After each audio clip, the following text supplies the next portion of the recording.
Good afternoon, champions, and welcome to the weekly Idle Champions of the Forgotten Realms live stream. My name is Dylan, and I'm going to turn my own mic volume down because it's like booming in my own ears. So yes, welcome. It is May 17th. It is both nice and horrible out in Victoria because our weather is so inconsistent, and I think it's sunny at the moment. There's a lot going on. Yeah, but before we begin, I'd like to thank Wizards of the Coast and the Dungeons & Dragons team for allowing us the use of their amazing Twitch channel. It is really fun to be here. There's a lot of our favorite shows on here, especially it being Thursday, of course.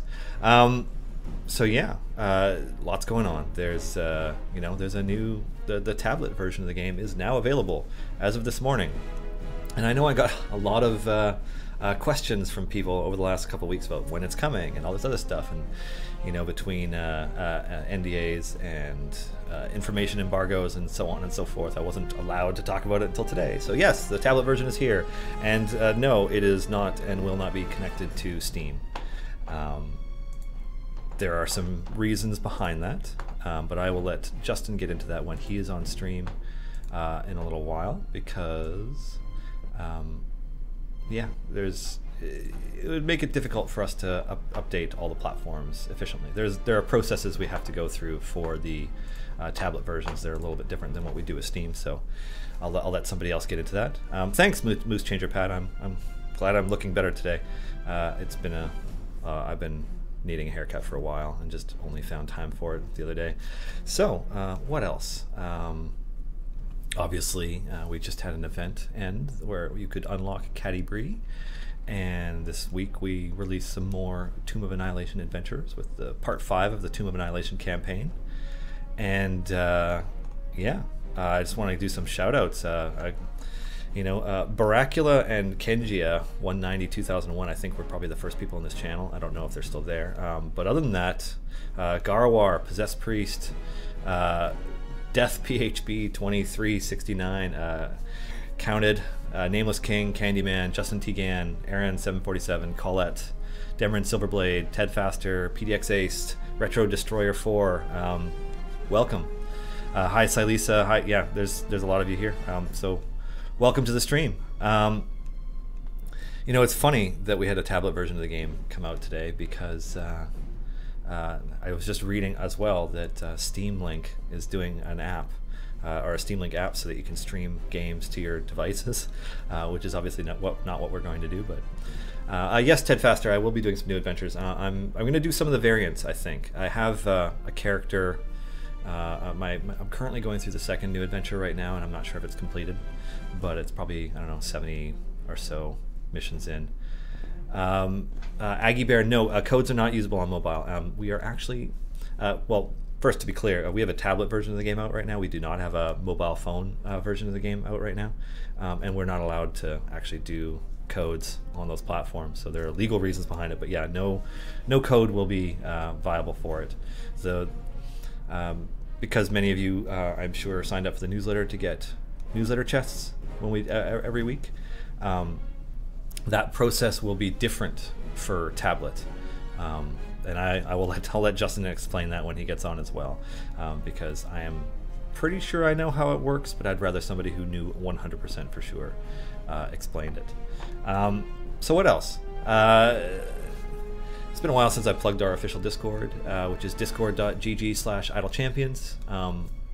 Join it. It is the best place to get info a lot of the time about Idle Champions. We have some awesome community leaders in Silisa and Archimedes, who are pretty active on there creating resources for players, and there's a lot of good discussion. There are also sometimes there are spoilers in there.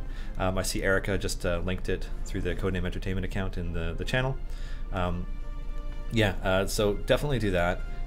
We did a subreddit Q&A yesterday. We try to do one every Wednesday. And went over the rough roadmap again, which I kind of touch on every week, but there's a little bit there tends to be a little bit more info each time as things come and go. So for those who have not been in the loop 100%, Some of the bigger bits of news this week. The next champion has been revealed. We are introducing Anna Prosser-Robinson's Evelyn Marthane to the game.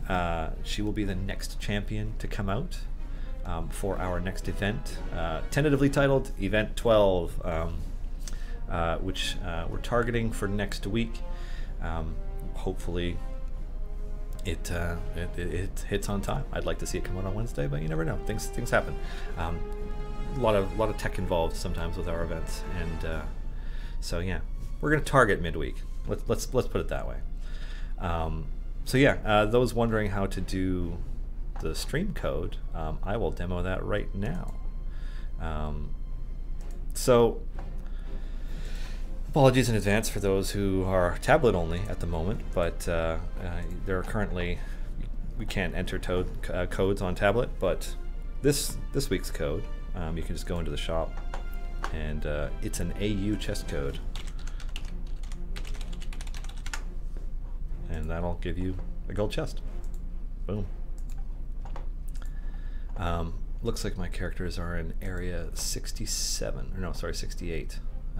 In the captured mission, running a Strix, Makos, Caster DPS back row formation, because why not? It's pretty easy to pass area 200 with it.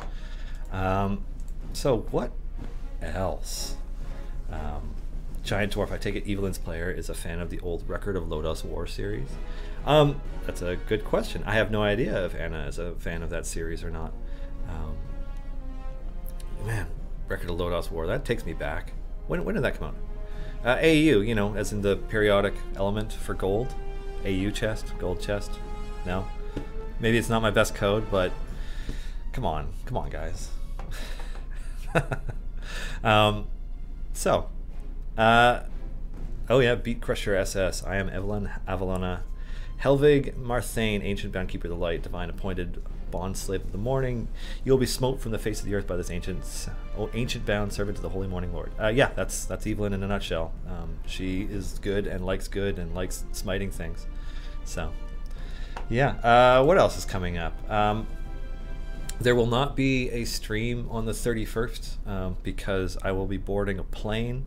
So I will already have been at the airport for an hour or two at that point. So we won't be able to do one. Eric Clive and I will be participating in the Stream of Many Eyes, June 1st to 3rd down in Los Angeles. We're really stoked. I don't know if anybody is following the D&D Twitter actively or their Facebook actively lately, but they posted some photos of what they're putting together there, and yeah, we're excited. I mean, we're going to be in costume, which is new for us. I don't know what other costumes people are going to be in, but we are, and yeah, so that'll be fun. I'm sure there will be pictures. I noticed that Garwar asked whether or not the change long is coming along. It's funny how typos can propagate. Long story short, I'm not going to throw anybody under the bus. Actually, it's typos are on me in the in the blog, and sometimes you can't spell check them because it's still a word. So oops. Somebody else asked whether or not when the phone version is coming, and we don't have any plans for a mobile phone release of Idle Champions at this time. Yeah, sorry.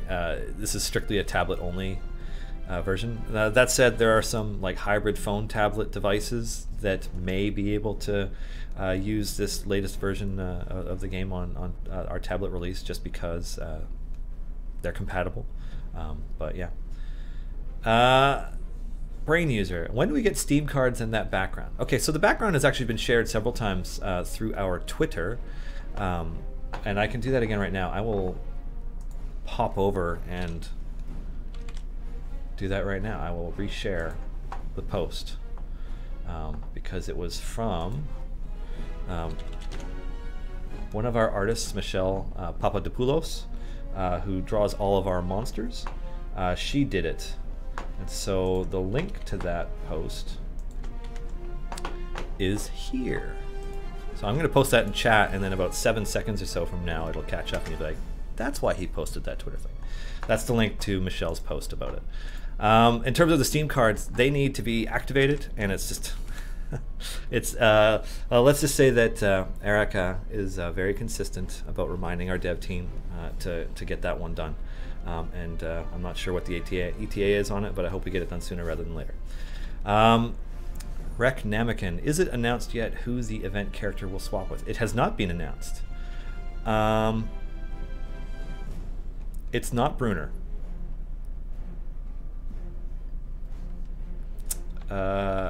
Counted?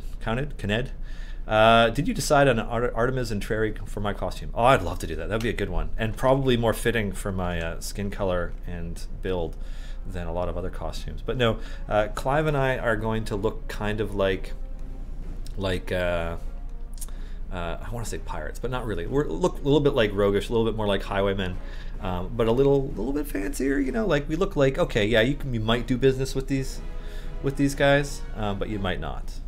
So that'll be up to people to decide. But given the costuming restrictions of where we live, Victoria, which is not a feature film capital of BC like Vancouver or what have you, there are not necessarily a lot of great costume options for us, especially when the 100-year-old theater you visit to ask about costumes just happens to be putting on a production that is using all the period appropriate clothing that you would have otherwise used. So you know, we had to scrounge a little bit, but we found something, kind of repurposing pirate costumes and making them a little bit less piratey. We're in frocks, breeches, boots, you know, tunics. It's gonna be a lot of fun. Eogane 10. Will there be familiars on tablet? There should be now. They should already be there. Baron Stromgard, is there a business marketing reason why there are so many stream characters, Force Grey, Strix, Evelyn, being introduced into the game compared to more historical characters? So it would be great to see some early Gygax era characters added to the game, as well as more from Baldur's Gate. So I mean, our last character was Catti-brie. It's about as historical as it gets. Yeah. And of course, like there are business marketing reasons for a lot of the things we do, but you know, we're trying to be inclusive of a lot of the characters that are really beloved by our players, and you know, just looking at the list of characters when we did a survey a couple of months ago, and we got a kind of good idea of a lot of the characters that people are looking forward to. There are a lot of characters that are not official. As in owned by Wizards of the Coast and a part of the official canon. There are a lot of characters that people want, yeah, so you know, we kind of dipped our feet into that with the Force Grey characters. You know, stuck our toes in the water and tried it out, and then, you know, worked with Joe to bring Archon to the game, and you know, and then the next one we did was working with Holly to bring Strix to the game, which we were pretty excited about, and now Anna Prosser's Evelyn. So. We're stoked to be able to add them, but yeah, we're going to be adding a lot of characters over the coming years. You know, we will be completing the Companions of the Hall this year. You know, there are other really renowned characters to add. So yeah, I mean, we try not to limit ourselves specifically to just one group of characters, but yeah, we're happy to have them. Okay, so. I can't read your name, but somebody asked, will older champions return? So yes, of course. The intent is that at least some of our events will be annual events, and so you'll be able to run them again. But yeah, they will return, and you'll get future chances to unlock them. And then on top of that, we plan to add you know, other features to the game that will allow you to unlock and gear up event champions outside of their events. The weekend promotions that we've done a few times now, where you can sometimes get gear for event champions as well. That is not the only way that we intend to do that. So, you know, these things take time for a team as small as ours, though. So we will get to it. Kershak, is it human or construct Evelyn? Human. It is human Evelyn. So there's a raffle going. So the raffle. What is this raffle? Let me check. Actually, I know I have it written down. Okay. So this is a Steam DLC pack. All of our giveaways are currently for Steam. we haven't yet come up with a way that we can do something like this and include tablet as well. So my apologies in advance. We will figure that out. This is for a Calliope Force Grey DLC pack. So if you like to use Calliope to buff your characters and shield them, and why wouldn't you? She's pretty darn good at it. Yeah, this is the DLC pack for you, and good luck to you. So what else is going on? So Justin will be joining us in about 45 minutes to answer questions. So I hope you're saving up some good technical and design oriented questions for the person who can literally answer all of them. Yeah. Creepy Monster 83. Can you explain blessings? Like, do they only buff their campaigns, or does it buff your characters no matter what? It does both, and I will pull up the blessings menu to explain it a little bit with some diagrams. So this is the Tomb of Annihilation, Kellenbor's favor blessings. The right column here are global blessings, like legendary champions, temporary warship, golden luck. You'll notice that at the bottom of it says over all campaigns, which means that every campaign, including a Grand Tour of the Sword Coast, as well as every single event, these right column blessings will be active. Whereas the ones on the left, the tier 1, 2, and 3 Tomb of Annihilation blessings here, are campaign specific. So it's only this campaign where you get an extra 1,000% damage to all champions, and an extra 1,000% to female and male characters, and then another 2,000 to champions, and so on. So yes, the leftmost column is for that specific campaign, and the rightmost column is currently global blessings. And I highly recommend that you aim to get the first tier global blessing ASAP if you're just starting out. It's a significant boost that will make a lot of things easier for you. So I hope that answers your question. Creepy Monster 83. Pomoa, Artemis and Trary anytime soon. Artemis and Trary is a character that I'm really excited to have coming to the game at some point. I don't have an ETA on that. DC Backroads. The next event is next week? ?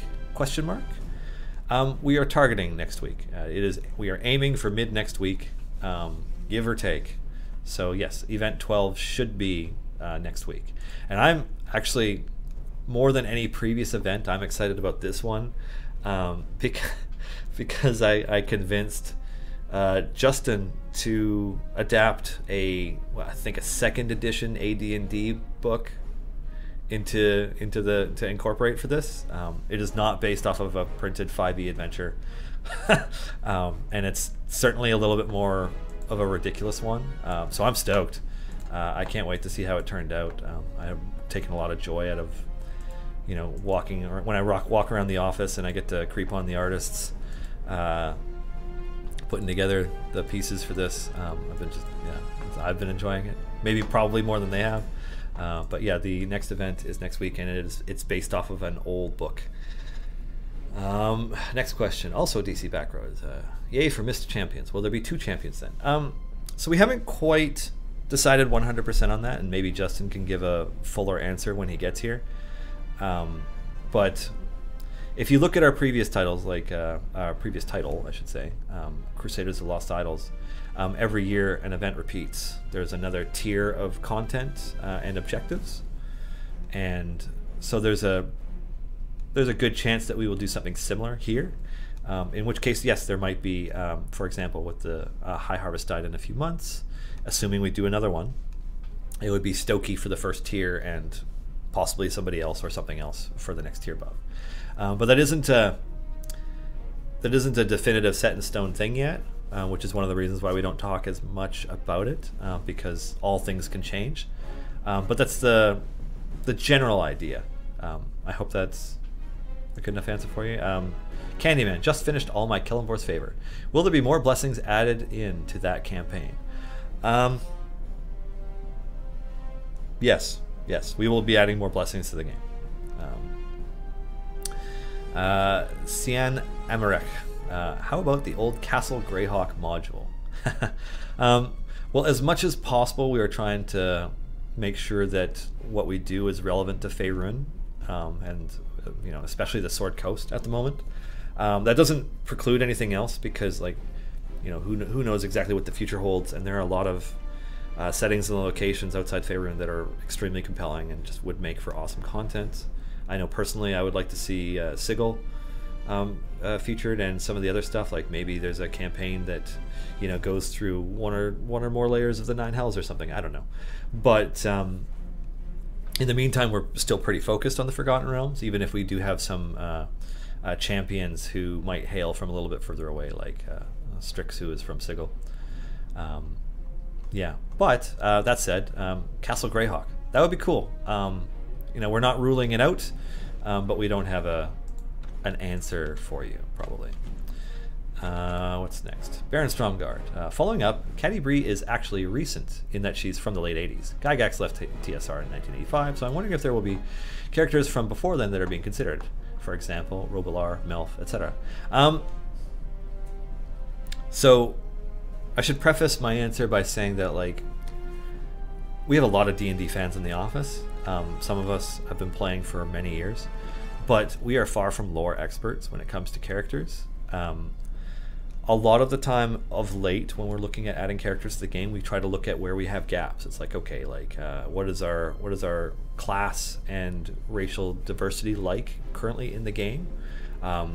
If we're severely lacking in an area, like, oh, there's not enough monks, are there any awesome monks from the canon that we can use, that we have access to? And there might not be. And so when there isn't something, like when we're looking for something specific and we can't find anything, that tends to be when we will create a character like Narak or Zorbu.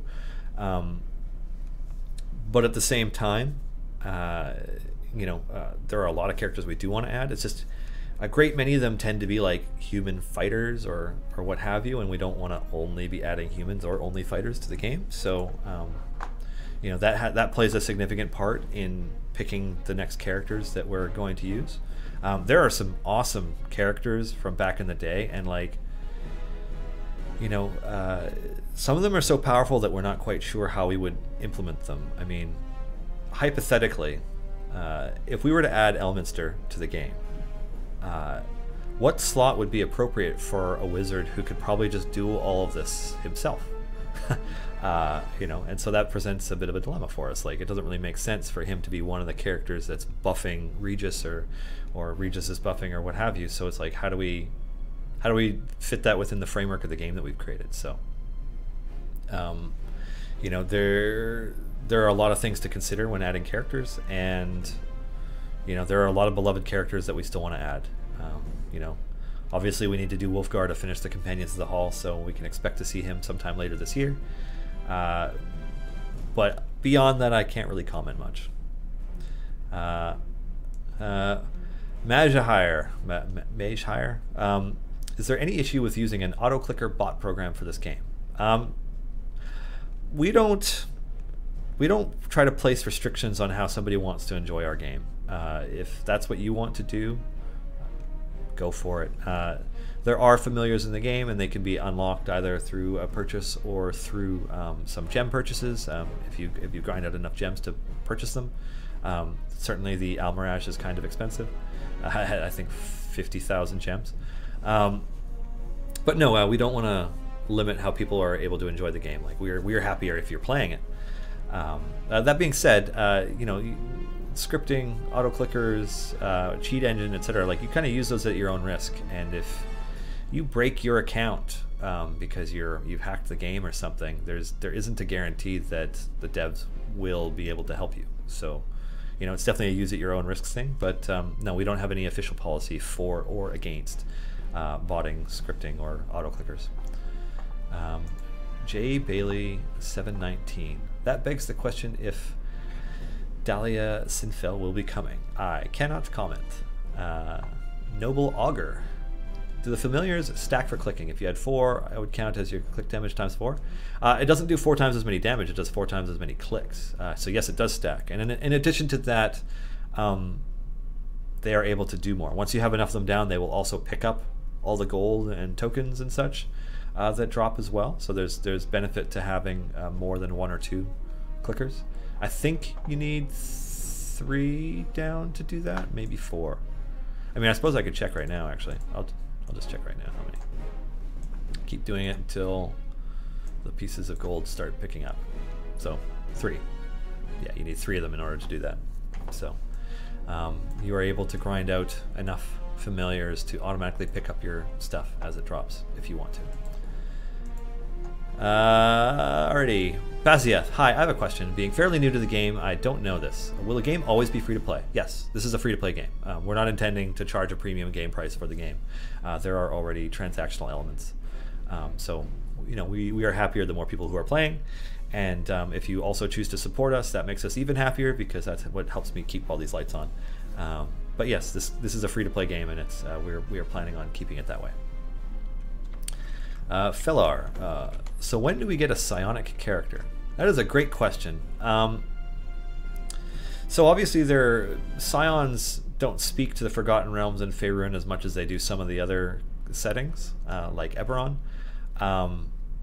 So you know there are currently no official printed in a book rules around rolling a scion or having one in 5e. And we try to stick to 5e as much as we can, even though I know I just said that our next event is based off an old module. Now that being said, I'm not ruling it out. There could be one, but I will say that we don't actively have plans to include one right now. So I hope that helps, Fellar. Tier God 927, just a second.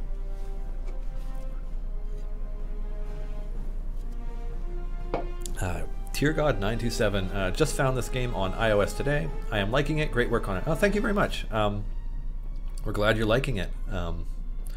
You know, I apologize in advance that our stream codes don't work, just because of behind the scenes stuff. We're not allowed to do codes for tablets, but we'll figure something out because. We definitely want all of our players to be able to participate in the stream, especially since I have plans for something really cool to be doing with our stream, but I probably won't be able to do that until after Stream of Many Eyes. But I'm excited for it because I think it's a great idea, and everybody I've talked to about it thinks it's a great idea. It's just a matter of getting it together. So, oh, excuse me. So thank you, Tier God 927. I'm glad you're enjoying the game so far, and obviously if you have any issues, let us know. Kalos, will there be any changes to click damage or anything that buffs click damage? Currently clicking manually or with familiars is completely useless after level 100-ish. So that is actually intentional, and this is a question we actually get a lot. There are a few different aspects to this discussion, and I'm only going to touch on the part where we want click damage to fall off because we want the formation strategy element of the game to be the core focus of how you play. So, you know, you can click quite a ways. You can actually click further now than you used to be able to. And if you use fire breath potions, you can click quite a bit further. But yeah, we want to reward people who are engaging in the active gameplay elements, or well, both passive and active gameplay elements in terms of the formation strategy and setting up your party to succeed, so that click damage is only so useful to a certain point. Now that being said, if you have any of these beauties, epic fire breath potions that last for an entire run, it is worth using like familiars or clicking with that, because then it hits hard enough to justify using it, which can be quite helpful for pushing at least a few levels past your wall. Yeah. Ray Cool, when is Antidextrous Explorers getting renamed? You know what? We actually talked about it in our meeting this morning that we might do that, because I think it was Stumble in the Jungle that somebody came up with. It's just a better name for it. So I don't know if that's going to go out in a push or not. That might be a good question for Justin. But yeah, we're definitely considering it, because that was a great name. Yeah, it was Stumble in the Jungle, right? I think that's what it was. Let me just scroll through this list here. Yeah, Stumble in the Jungle, that was the one. And then somebody else said Bungle in the Jungle. Yeah, that was a good name. Yeah. Like that. Crimson Biddy, any plans for more in-game achievements? Yes, absolutely. Yeah. Intoxicant 00, is there a shop for items, consumables, etc.? If not, will there be at some point? Well, I cannot speak to the will there be at some point because that's a good question for when Justin gets here. The only items available in the shop right now are silver and gold chests, and then if there's an event running, event chests, or if there's a weekend buff running, then there's chests for that as well. But currently it is only chests, so that's the only way for you to get those items. But that doesn't mean that it'll always be that way, and we'll see what Justin says when he gets here.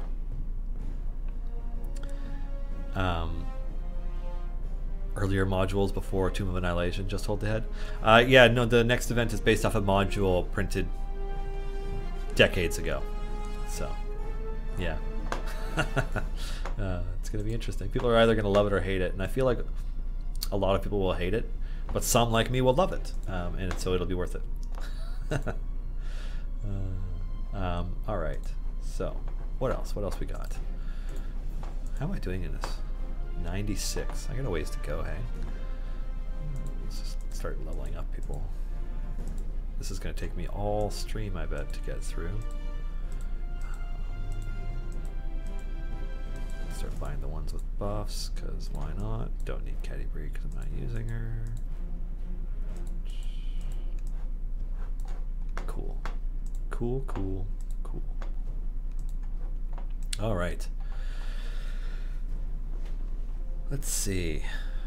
What else? Why give them numerical value? Just came here to hate on the game. Hey, if you hate the game, you hate the game. But I'm glad that at least some people like it. What else was in this Q&A? So let's see. We talked a little bit about... Oh yeah, the offline gold gain update.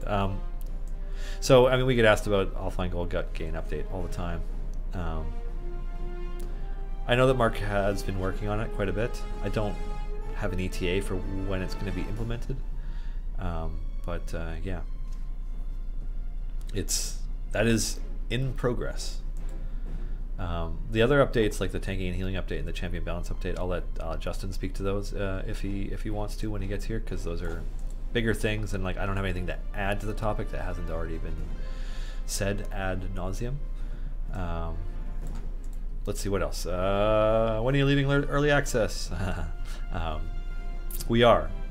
I know that Crusaders of the Lost Idols is still in early access, and it's like turning 3 this year, but Idol Champions of the Forgotten Realms isn't actually going to stay in early access. We just have some other milestones we want to hit, internal milestones, before we can make it an official release. But it's going to happen, and we hope it happens this year. The next campaign. Oh, definitely can't talk about the next campaign. Let's see. Epiclesis. Epiclesis. Can you explain the formation you are using now? Yes, I can. Actually, just let me shift in my seat because I'm getting real uncomfortable. This chair. I'm using the wrong chair right now.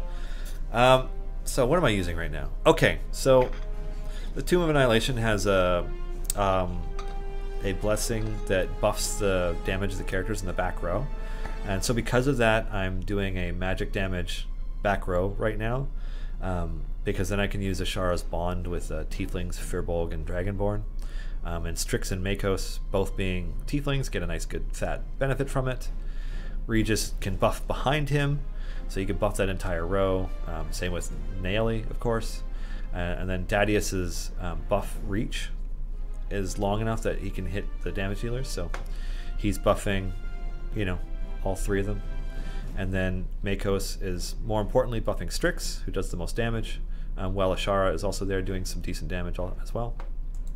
And then everybody else provides buffs either to the party or, you know, to the back row.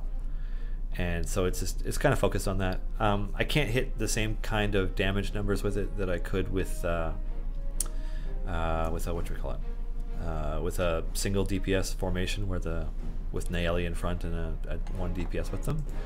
But at the same time, this tends to progress really quickly because you have a lot of attacks coming from the back row really with a lot of frequency. So, you know, just gonna fire off some spells and burn through this quick, because yeah, it's Rasnisi and his flaming sword. Silly Rasnisi. Yeah, and you're done. Rocks fell down from the screen and he died. Except not really. Anyways, yeah, so it's a back row damage formation, which, I mean, I think that's like the 3rd tier of blessings for the back row. Yeah, for this to get fallback, and so it's not a more viable formation than others until you have that. But once you do, you can produce some pretty good numbers. I'm sure Garwar or Sidlisa or Archimedes or one of the other community leaders can highlight a more DPS optimal formation. But I like this one. I like being able to use Dadius, because otherwise I don't. And I like how Strix has an AoE and Ashara has 4 attacks basically with magic missiles, so it allows you to do things like burn through walls quickly. Auto progress stopped there again. Yeah, anyway, so that's why I'm using that one. Stream Crystal. When it comes to leveling the characters, which ones would you advise to level up first? And which ones are the most useful to have the best damage rate? Okay, so that there isn't a one answer fits all for that question, just because your gear will have a pretty significant impact on how effective your party is. And so, I mean, if you have a DPS viable character who has the best gear, chances are you want to build your entire formation around them. The best baseline DPS character, you know, like that comes with, you know, when you're starting out and you don't have any event champions, tends to be Jamila. Or if you haven't quite reached enough favor to get to her quickly, Hitch is a really strong DPS.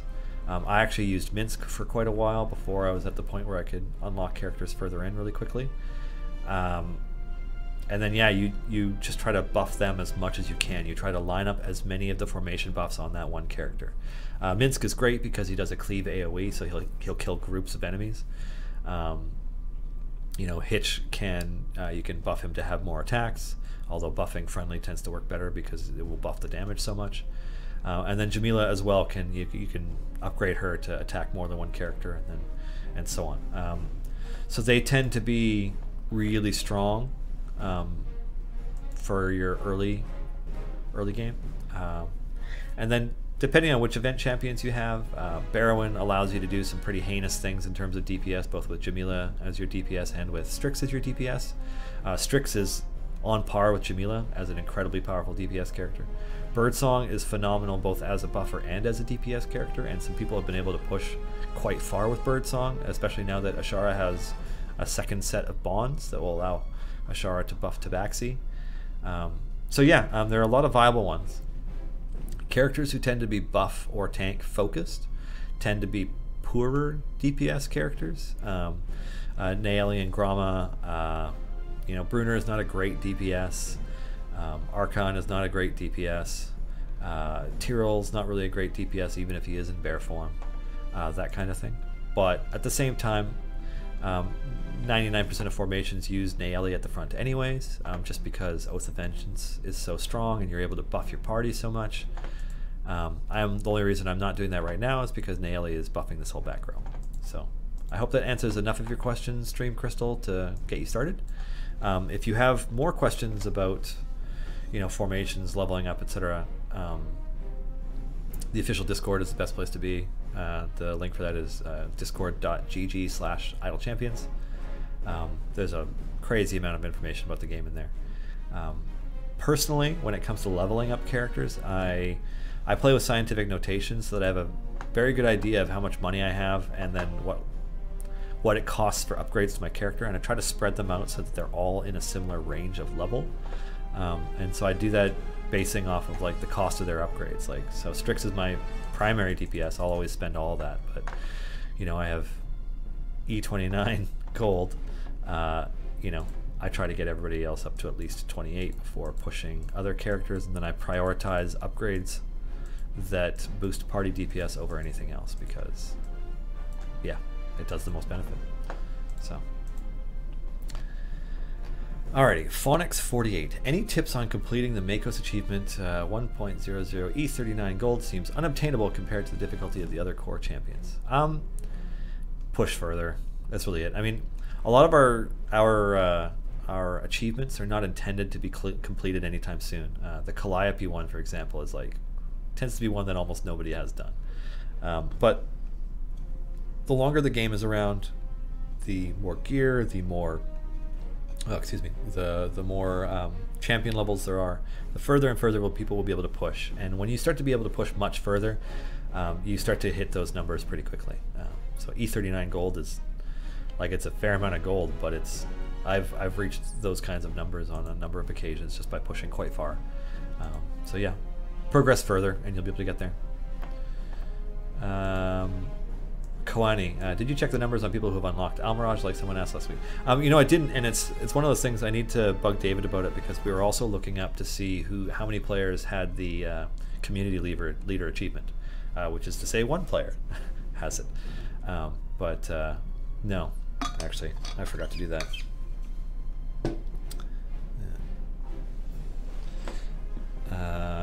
Very cool. Why Makos instead of Birdsong? For this one, because Makos gets the buff from Tieflings, Firbolgs, and Dragonborn. And I can swap to Birdsong once I get Ashara up much higher, but I can't yet. Why and Dev? Why and Dev? Why is Brunner on top of that column?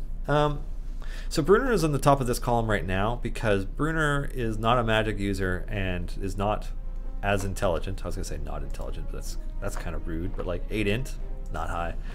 So Dadius can't buff him, so he doesn't need to be in range of Dadius. But these three do, and yeah. So that's basically it. So I have Dadius here, so he can reach these 3 DPS. Just hold the head. How do you guys feel about your art being used for a fan website? Cool. I mean, I don't know. We're pretty stoked that people like the game enough to do something like that. So if you're doing it, go for it. That isn't. I should preface that if you are selling something that you are making money off of, then it's not going to be okay, because legally all of the art and assets created for this game are owned by Wizards of the Coast. So as long as it's just for a fan site, cool. But if you end up selling hats with the art on it, or it's in some way there's an aspect to the whole circumstance that's monetized, I feel like there are some lawyers who might not be as happy about that. So yeah, I hope that helps answer your question. Just hold the head. Hat, dat, sat, not using Jarlaxle for gold boost. No, and that has more to do with the fact that I have an absurd amount of favor at this point in this campaign. This is my base gold find, right? I am very well and far into the Tomb of Annihilation in terms of favor and progression, so I just don't really have need of using Jarlaxle for it. I tend only to use Jarlaxle for events, and also I use Stokie because Stokie kicks ass. Stokie now has 2 golden epic items that have been released at different times. So gets a significant debuff on dealing damage to enemies, and then also buffs the party. So it's just helps more my party DPS than Jarlaxle does, allowing me to push further than Jarlaxle would. So I tend not to use Jarlaxle. DC Backroads. Garwar has the community leader achievement, right? Garwar does not. The only player who has it currently is Silisa, one of our community leaders on the official Discord, and it stems from over this past winter when when we released Barrowin Under and created a whole host of exploitable opportunities in the game that allowed players to do a lot of heinous stuff. Silisa helped us diagnose everything basically related to those bugs and exploits that allowed us to put in some measures to limit the amount that buff could be exploited and how far people were able to progress, etc. And so we at the time we rolled back Silisa's account so that they didn't have you know, the crazy buffs and achievements that they get from pushing to like level 1000 or whatever, area 1000 I think it was that they got to, something that should be mathematically impossible because the enemies have infinite HP and you're doing infinite like plus whatever DPS. It's nuts. So anyways, after all of that, we put it on our to-do list to create a community leader achievement and then eventually award it to Silisa, and so Silisa has it. Now that said, we do have some other deserving people who earn it, and Garawar is one of the people that I would vote for, as well as Archimedes on the Discord, and our volunteer moderator team, Axis of Anarchy, Wistix, and Malphus, who, you know, put in a great deal of time trying to make this community a better community. So there's a list of people to give it to. It's not as easy of a thing to award because we have to activate it on our end. There's no way to do it in game. And so because of that, we have to have account info for each of those people, of which we have for some people, but not others. So yeah, that's still very much in progress. But thanks for pointing that out, DC Backroads. Dankleaf21, the best favorite enemies from Minsk.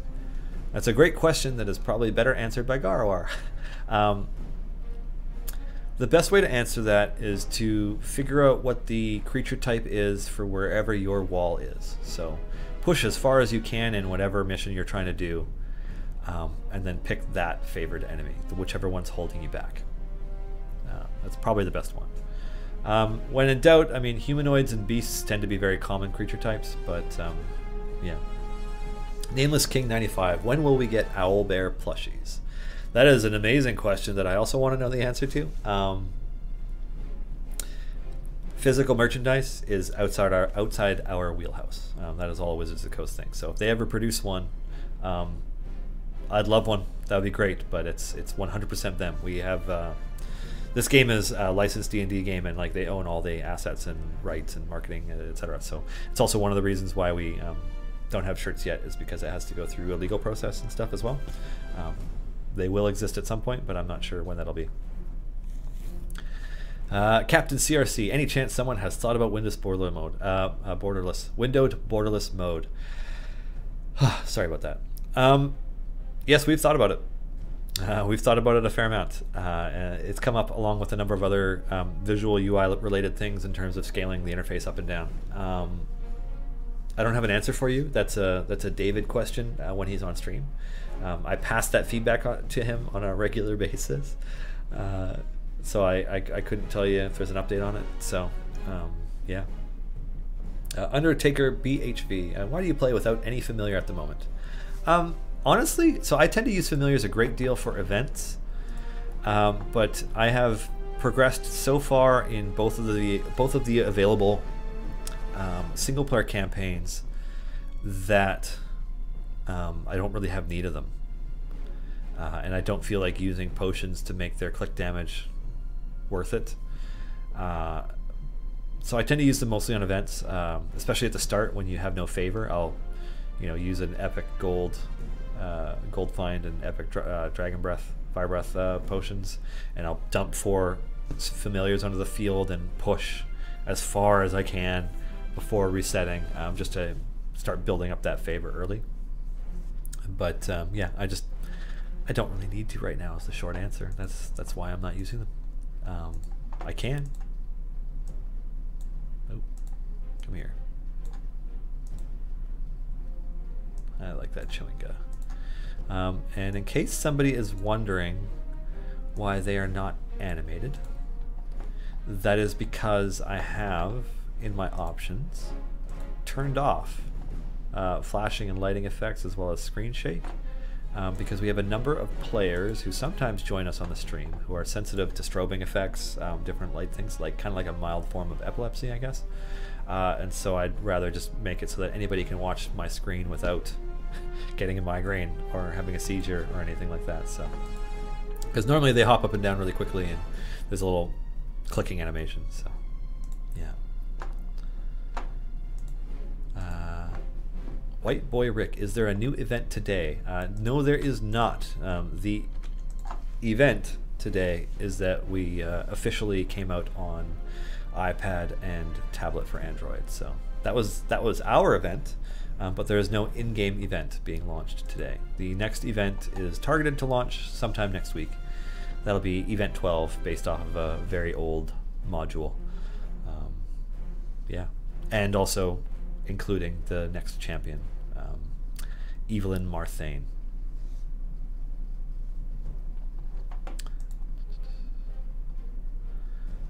I'm glad we have a nice backlog of Justin questions getting saved up, because he should be joining me in the next 10 minutes or so. And then we can start moving through them. In the meantime, I'm going to drink some water, because the airflow in here is bad, and I'm also mildly sensitive to dust and pollen, and it's very, very pollen-y and dusty today, so.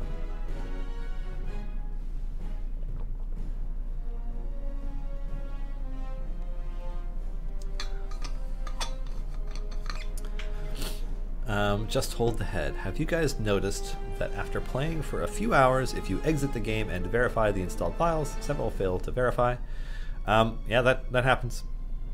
Steam is an interesting thing. But we worry more about whether or not you exit and enter and the game doesn't work. No, there is not currently a raffle. So please, I don't know who started that, but there's no raffle going. Unless Codename Entertainment and the Moobot say there is a raffle starting, don't type that in. I am very tempted to just implement a rule so that if somebody types it in more than once, they get disqualified out, because it kills the chat channel, guys. Come on. White Boy Rick, any info on the new champion for next week? There's a lot of information about Evelyn Marthane, but it's all better served by watching Dice Camera Action or following up in the Dice Camera Action subreddit, maybe even their wiki page. But in terms of if you're wondering how Evelyn is going to play in game, I can't share that yet. You're gonna have to wait. Captain CRC, can I use my Steam account on iPad, Android? No, you cannot. The gist of the reason why is that because it is cross-platform and there are different processes and hoops we have to jump through for releasing on iOS and through Google Play, that we have to Dr. Awkward, I'll get to your question. But basically, syncing it all up across platforms is not something that we're going to do. Yeah, it's just, yeah.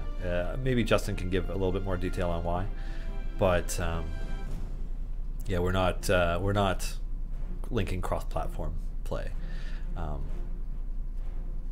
there are reasons. Dr. Awkward 6, do we know which bench spot our favorite paladin will take? That's cheeky. I know which swap slot Evelyn will take, but I can't really divulge it unless Justin feels like giving you that info early, but yeah, it's unlikely.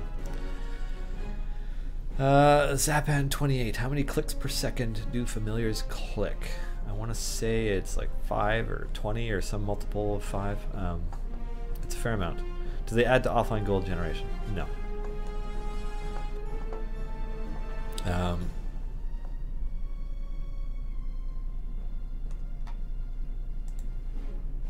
Let's see, what else we got? iOS is a walled garden. Basically, you need to purchase stuff through them, not transfer stuff from Steam purchase. Artifact 6 Paro. You're not entirely wrong. I mean, I can't get into the wheres and whys of those things on our end in the background. But yeah, I can only imagine what it took for Blizzard to be able to get Hearthstone on so many platforms and have them all synced to using the same progress. I suspect it has a lot to do with the fact that they have their own distribution platform with Battle.net, and they're able to do a lot of things that smaller companies or a lot of other companies are unable to. But yeah, in terms of linking Steam and other things, yeah, it's just, you know, there's a lot of stuff that is that you have to work through in order to do that. And it's just not going to happen for us. I know there's a number of people who would like. I know there's a number of people who would like to have their progress and stuff across platforms, but it's not going to be a reality with this game, unfortunately. Baron Stromgard. You've been doing a lot with Veggie Pygmies, which were first introduced in Expedition to the Barrier Peaks, one of the great first edition modules. Any chance we will see an adventure inspired by that, along with the blasters and powered armor for Brunner, of course? So I suspect that has a lot to do both with Justin and our writer, Scott Fitzgerald Gray. Scott has been working on D&D related content and editing and stuff for quite some time. Yeah, Scott has actually one of his adventures that he wrote is included in the Tales from the Yawning Portal. I think his is Dead in Thay. I don't have a copy of the book with me, but I'm pretty sure it's Dead in Thay. So he's got a huge history with D&D, and so he handles our writing for our campaigns and stuff. Now that being said, a lot of the enemies are often picked by Justin in advance. So, yeah. Garwar, Vegapygmy familiar when? I cannot comment on familiars. Oh, next question, Keeper GFA. Any chance to have a familiar go after distractions? So, I guess the thing about familiars is that we realize that there are a lot of opportunities and ways that we could implement them and use them and have them doing different things, and we haven't decided how else we want to explore using them yet.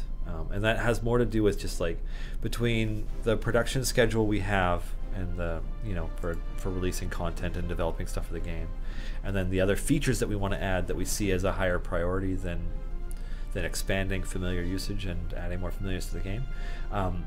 It's like lower on our priority list. I'm not saying that they're going to click on distractions, but I'm not saying that they aren't going to either. We just familiars 2.0 to coin a term, which is not final or anything, but like the next pass at familiars is not high up on the priority list compared to a lot of the other projects we're working on. So, yeah. I'm just going to send a note here. Thanks.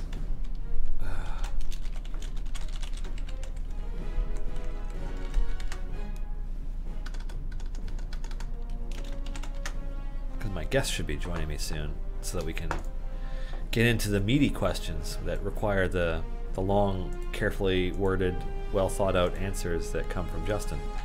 So I'm just going to level these characters. Yeah.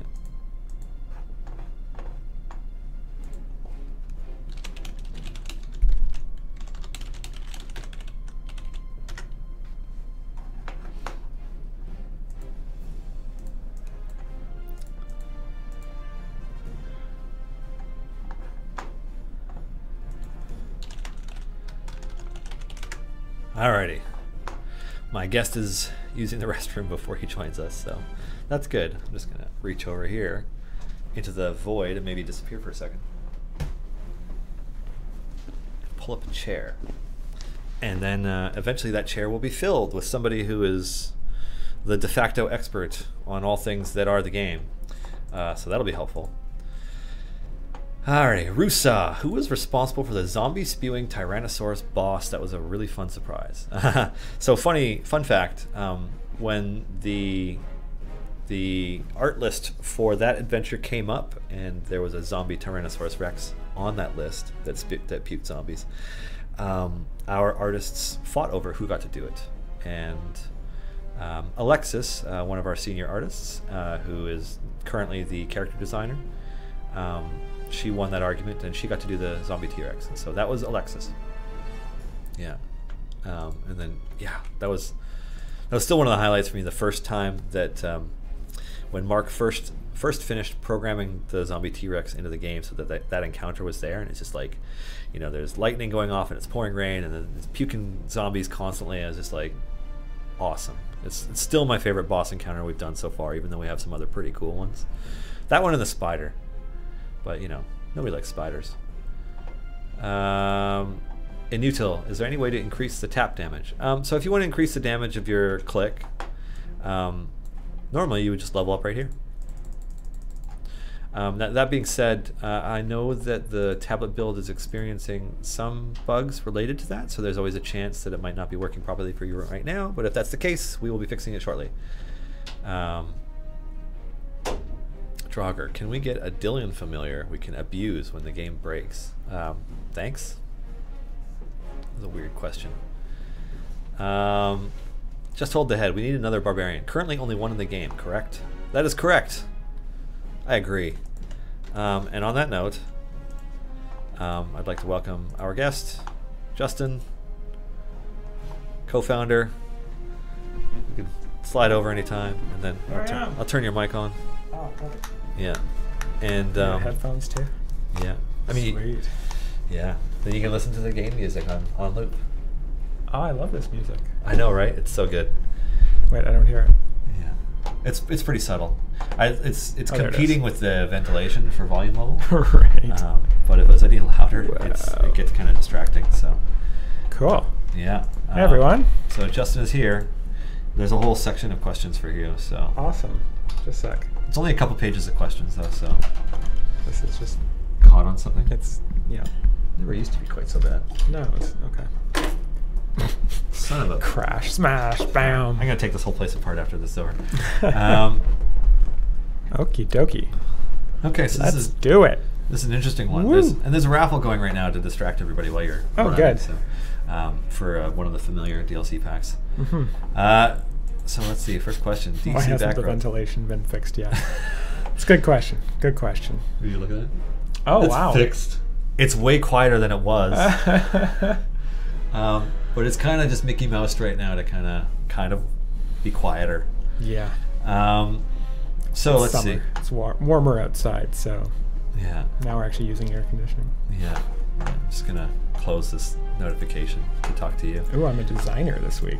Yeah. Fun. I put co-founder, but all right. So first question: will there be 2 champions per event then if the old champions return? So I guess it's a question about when we future events. If and when events repeat. Yeah. Unfortunately, we don't really have an answer for you quite yet on that. We haven't fully decided how we're going to handle repeat events, but they will repeat.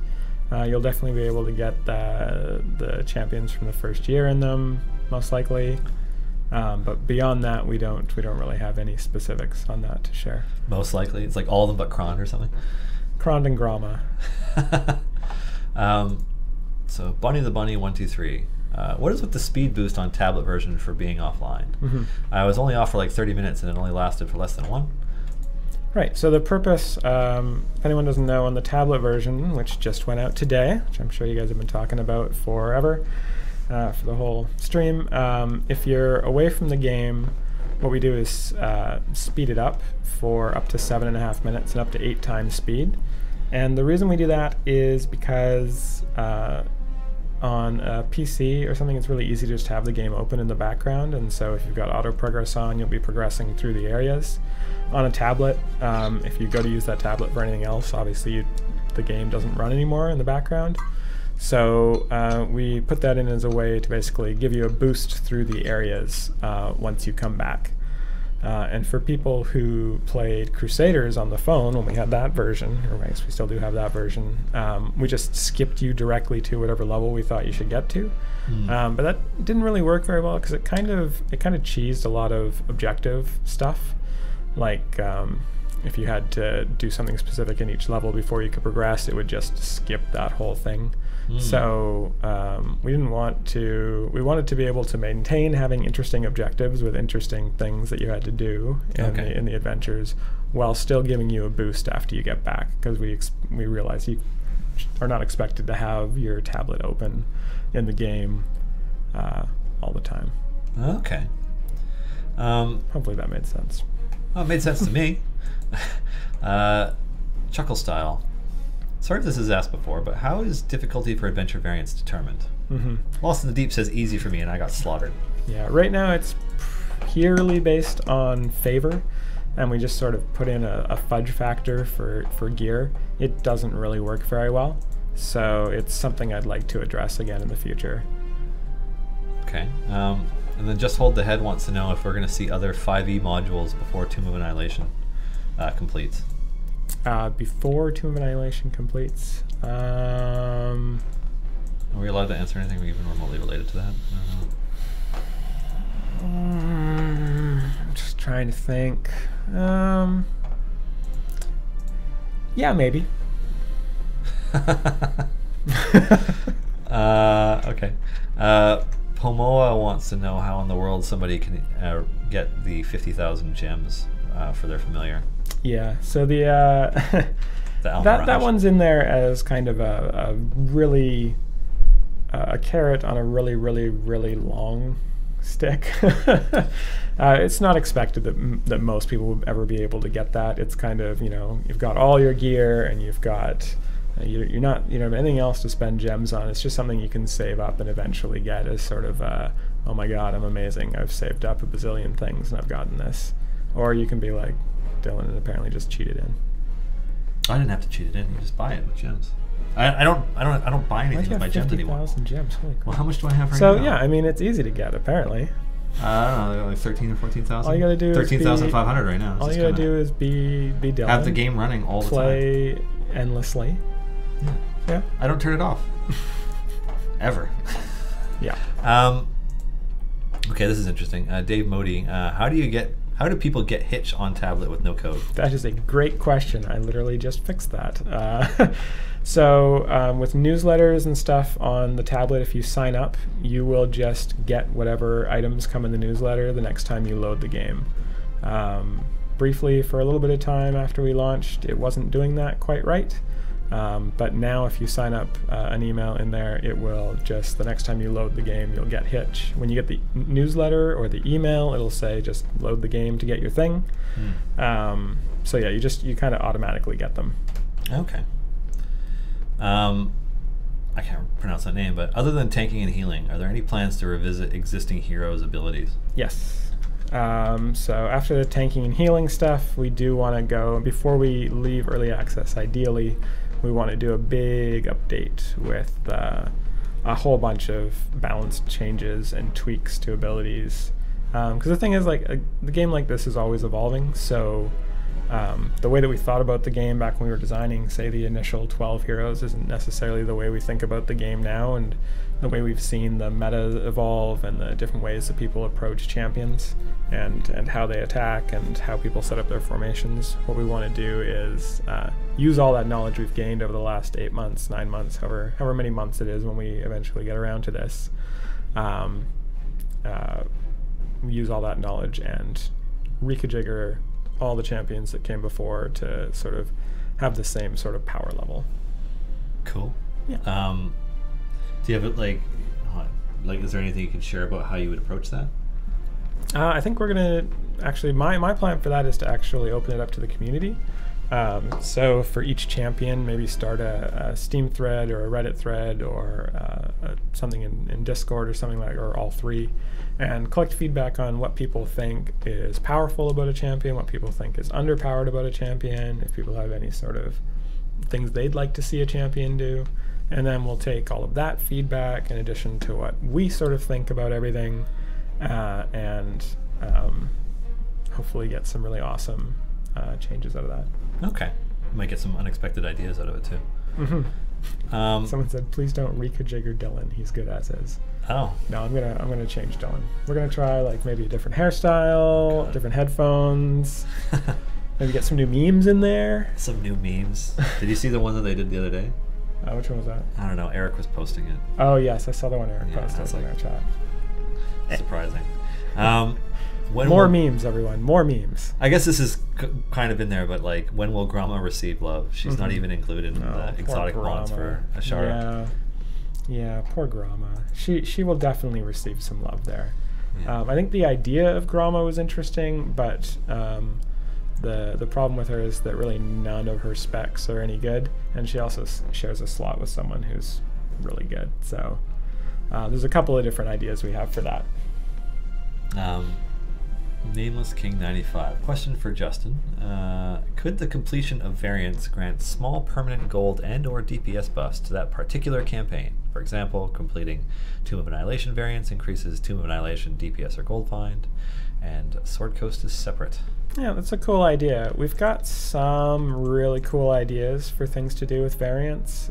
Dylan and I were talking about one a couple of days ago that I think would be really, really fun. Mm-hmm. I like that one. Yeah, we like that one. One's really fun. So we'll see what we can get to in the next little while. But we definitely want variants to be rewarding. Modus wants to know when we have more DLC coming. I'm not sure. I don't know. Sorry. I'm not aware of any being worked on right now. So. Next question. Downane. With support from Regis and Barrowen, all three of Strix's ultimate attacks are a DPS loss instead of a DPS increase. I have ideas for fixes if you're interested. Mm-hmm. So one of the things that we're looking at fixing pretty soon, it's been in the coming soon a couple of times and then it keeps getting pushed back, is a fix for offline gold. And part of that fix is basically a fix for global, for your party DPS. So the number up way up there in the corner. Whoa, how does this work? Anyway, over there on my screen. Except, top left corner. The top left corner. The number over there, it's supposed to be sort of an average party damage, and that is kind of the number we use to determine your offline gold gains. So as part of fixing offline gold, we're going to try and fix that number to have it be a more reliable and accurate amount of party DPS. Okay. That's based on what your party's actually doing, as opposed to sort of some general calculations using the abilities you have unlocked. Mm-hmm. And the other thing that's based off of that, in addition to offline gold, is ultimate abilities. So once we've basically fixing party DPS will fix pretty much all that stuff. Just turn it over a little bit. Oh, okay. It's like close enough to the other one that there's a bit of reverb. Okay. Yeah. So we're going to try and fix that party DPS, and once we fix the party DPS, that will fix both offline gold and ultimates. It will make ultimates all hopefully do more damage than base attacks. So I guess it's not a specific answer to your question, but it's related. It should actually fix ultimates being worse than normal attacks in all cases. Okay. So this next question from Giant Dwarf is a little bit different.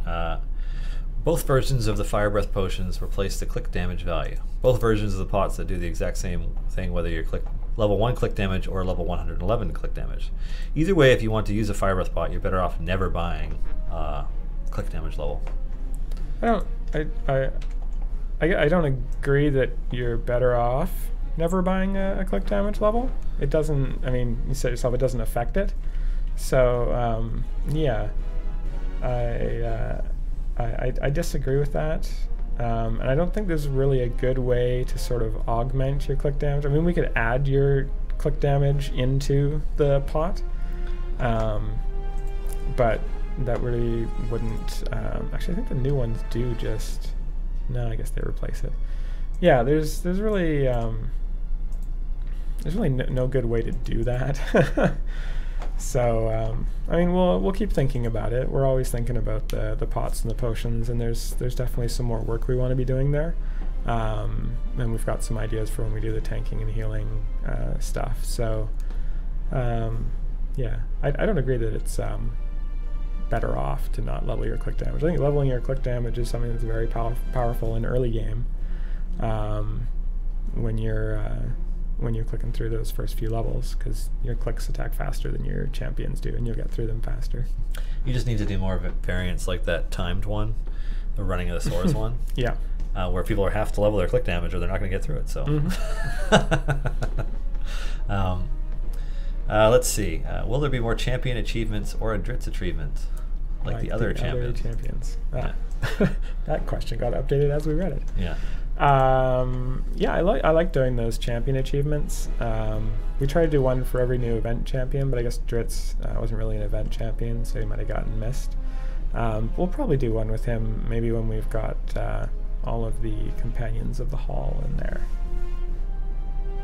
Whatever that is. No spoilers. Okay. What ideas or mechanics did Codename Entertainment think would be interesting but didn't work out? Will all missions always be 50 levels, or might we see some that are longer or shorter?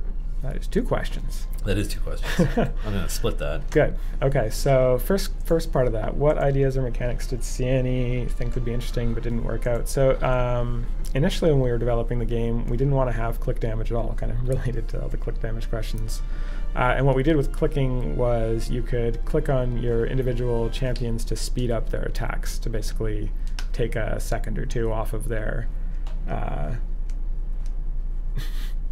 attack cooldowns. Unfortunately, it didn't really work very well at all. It was really distracting to have to like click the actual champions, and you couldn't really see that you were making progress in the things. And because of the way that monsters spawn, it didn't really feel like it was powering things up or making you any better. And also in the very, very early game, it's a lot more fun to sort of, like the first time you load the game and play, it's fun to be able to help out by clicking the monsters.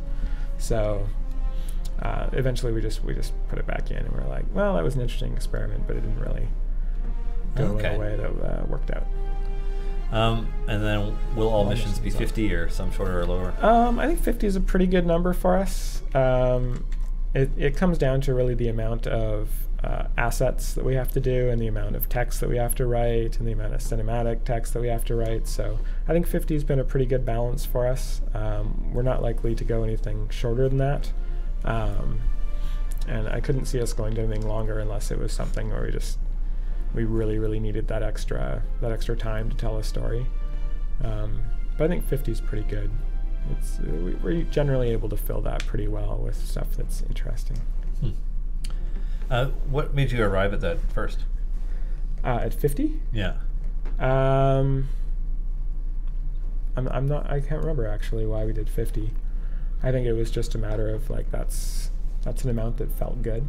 Okay. Sort of for the initial balancing, 50 felt like an amount that felt like you got there fairly quickly, but yeah, by the time you got through 50 levels, you were like, oh, I'm not really reading the text anymore. So. Okay. Yeah. Any speed up or slow down attack buffs planned for any of the new champions in the near future? Yeah.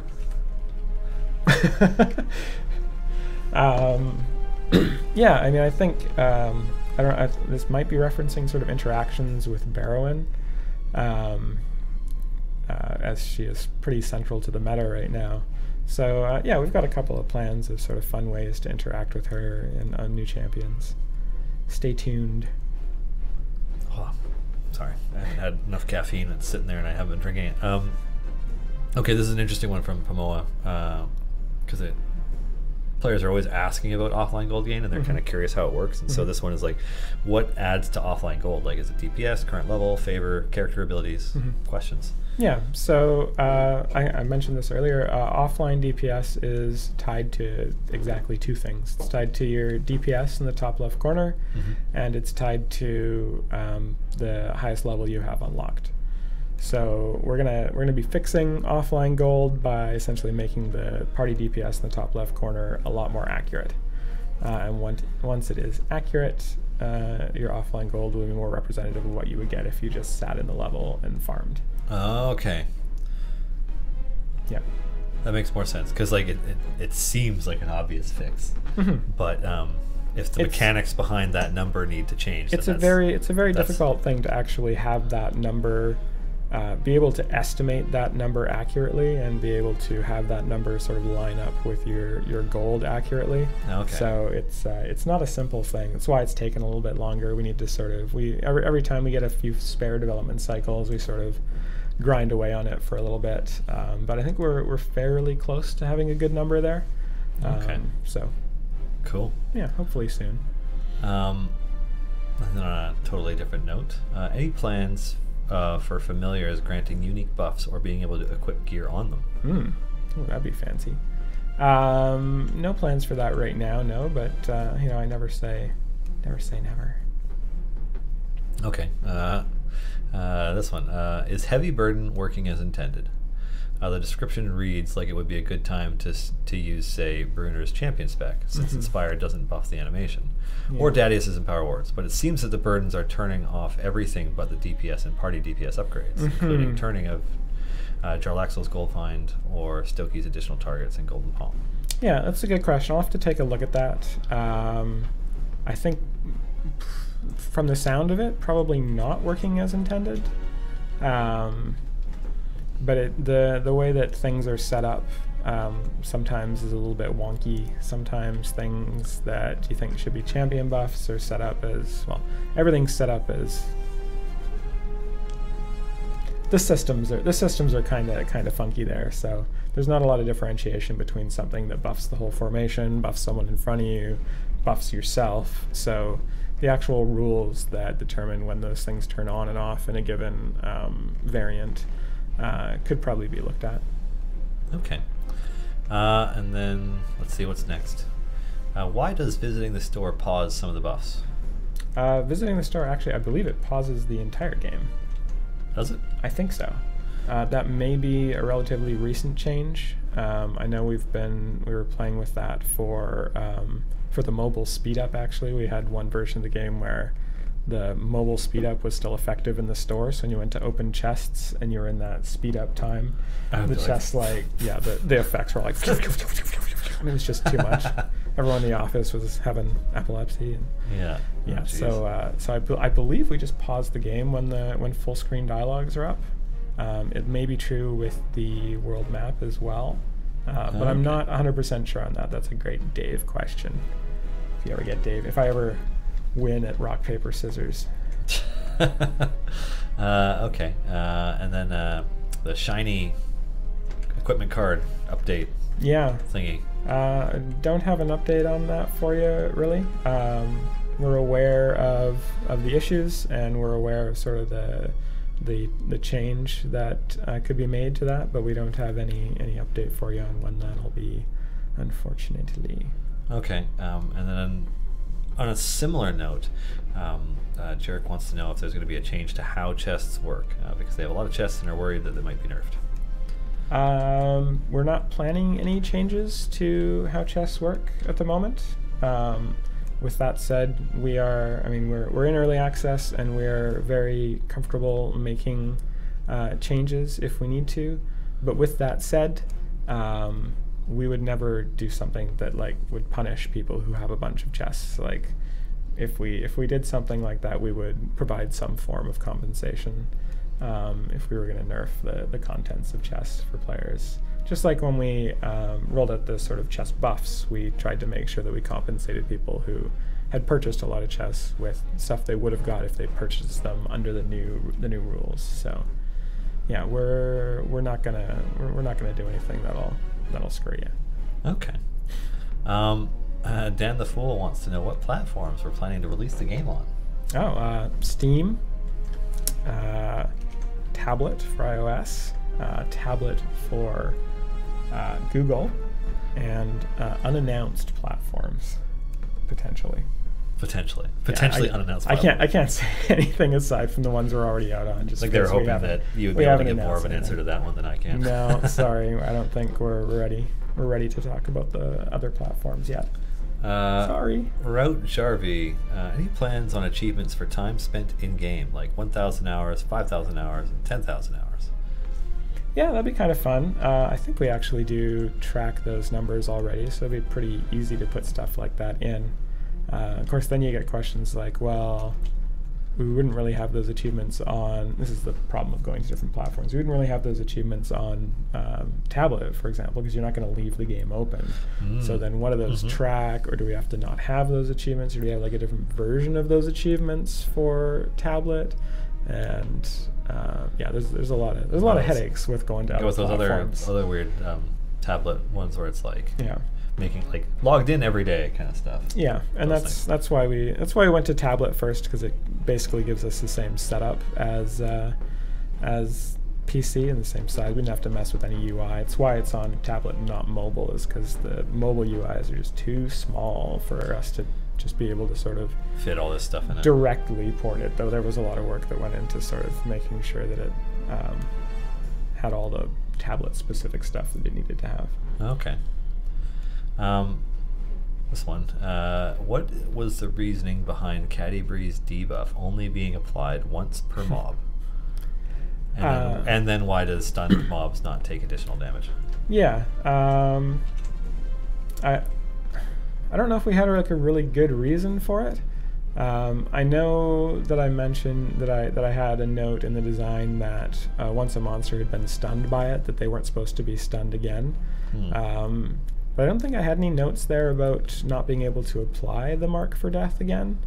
So I might have to look at that and see if that's maybe just an oversight on Mark's part, and when we were putting that ability together. Okay.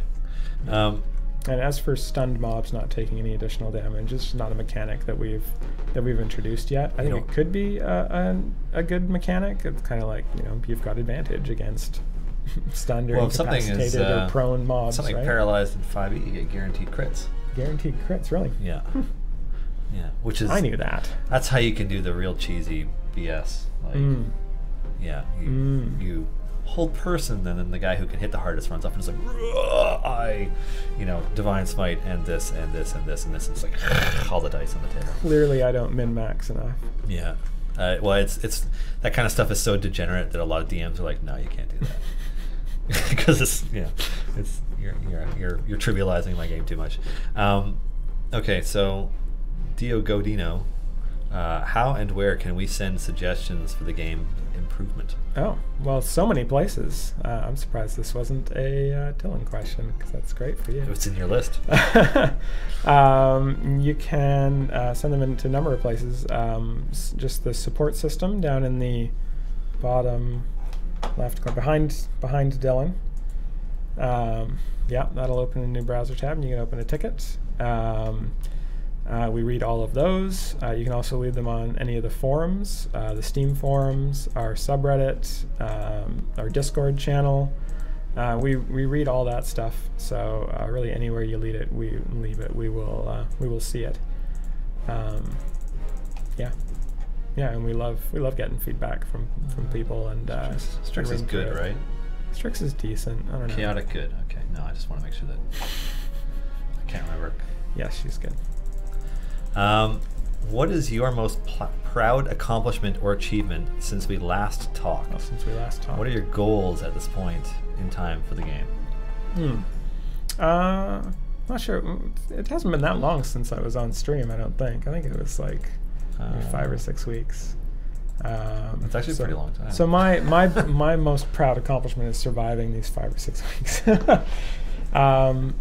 Actually, I'm really excited about someone who's going to be joining the team pretty soon to help out with design and production on the game. But I don't think we've really talked about that at all yet. Well, DigiVC started talking about it, yes, so... those guys. Yeah.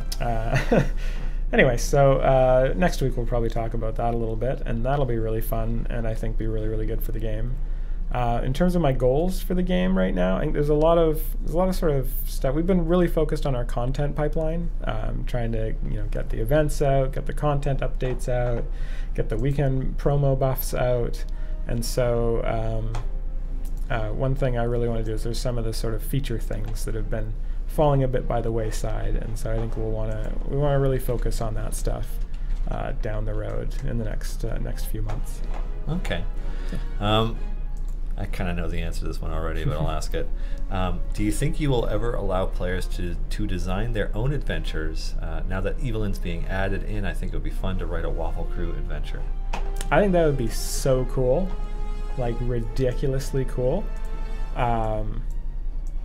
So I would say, do I ever think? Do I think we'll ever allow that? I think that'd be really, really cool. I can't really say whether we would do that, because it would just be so far off. It would be, months and months and months and months and months, if not years and years away from where we are right now. Just because we've got so many other things that we have on our plate that we want to get into the game.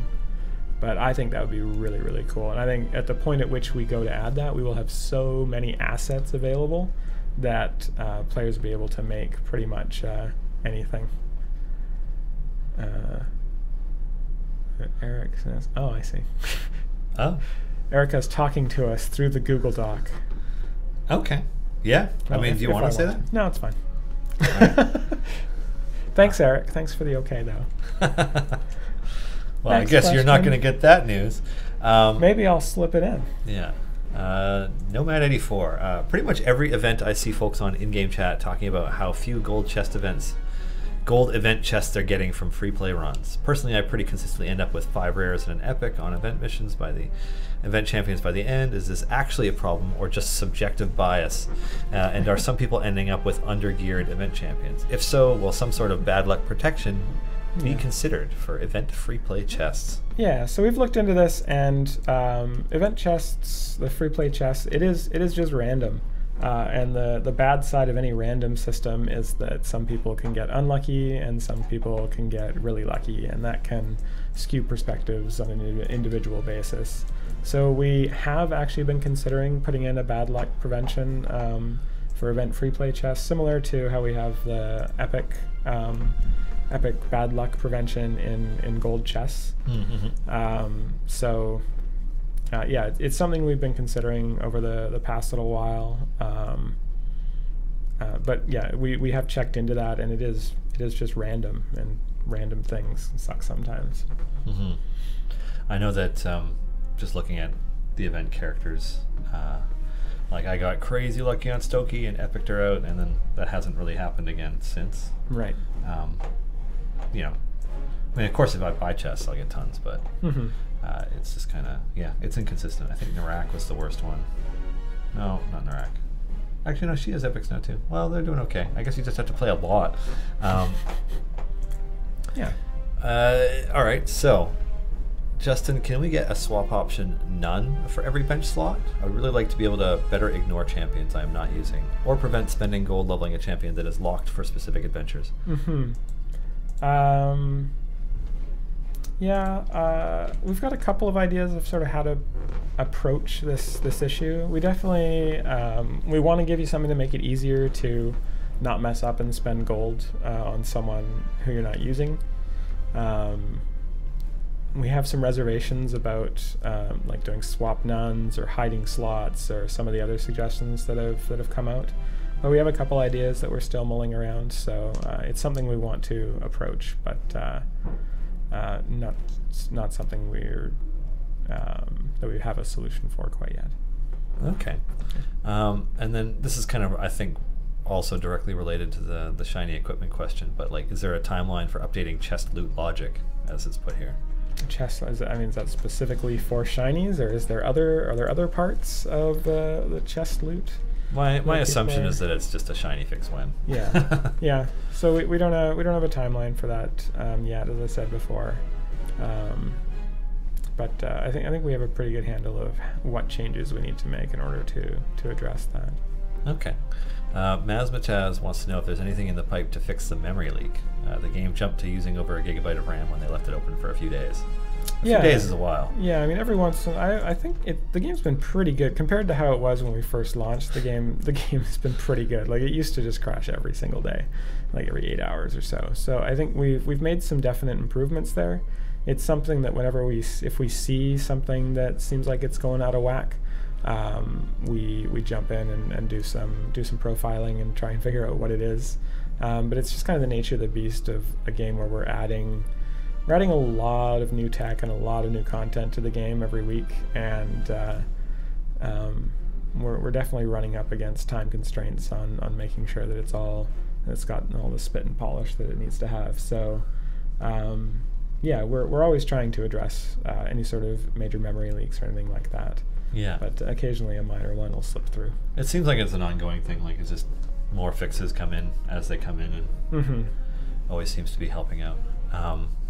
Certainly more potatoes are able to run the game now than before. So yeah, for sure. I mean, the fact that we have it running on tablets is pretty impressive. For anyone who hasn't ever developed on a tablet, iOS especially is extremely happy to just close your game down if it thinks you're using too many resources, and I think we got the game to a pretty good state where it doesn't get shut down by the OS very often.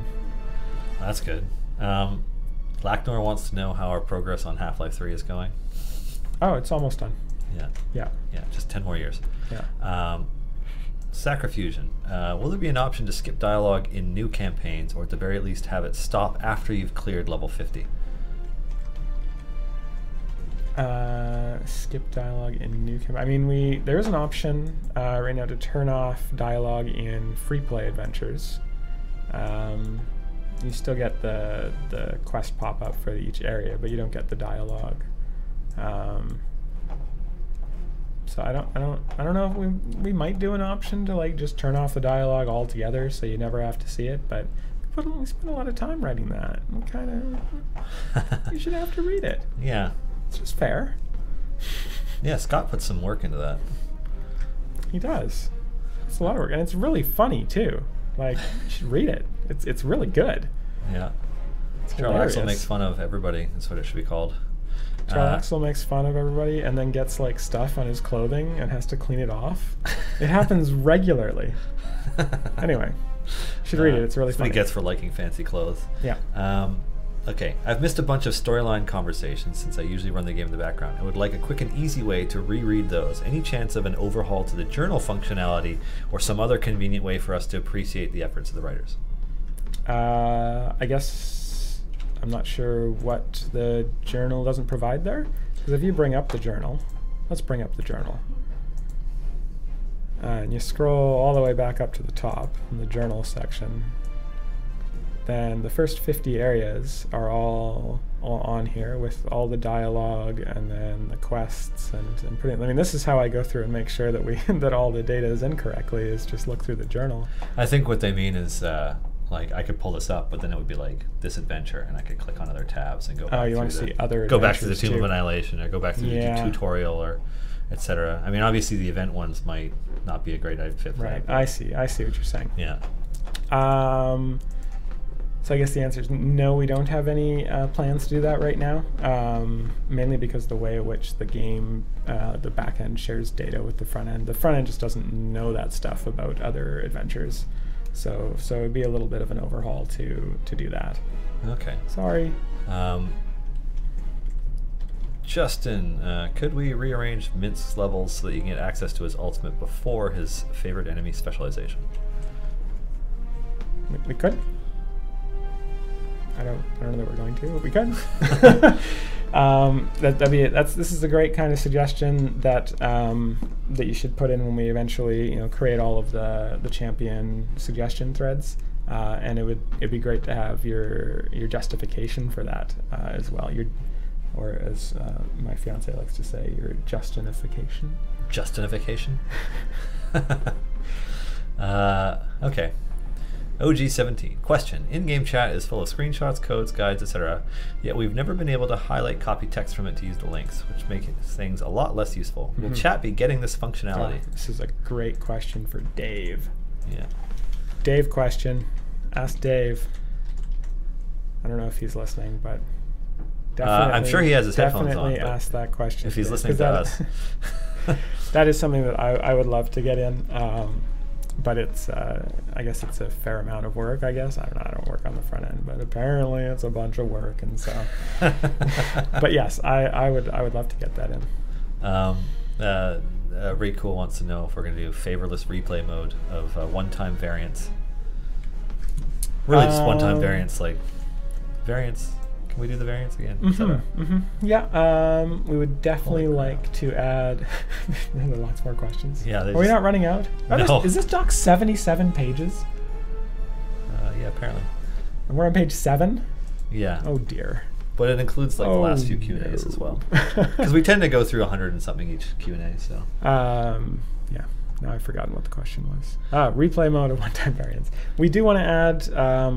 Different ways to interact with variants to make them sort of more interesting and have more replayability, but we don't really have any specifics to talk about yet.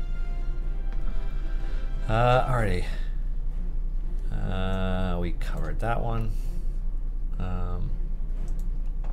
Okay, this is interesting. My OCD is killing me. Any chance I can craft those missing things in collection that have lower rarity than I already unlocked? I don't need any bonus, just some way to burn the gems and fill the blank spots.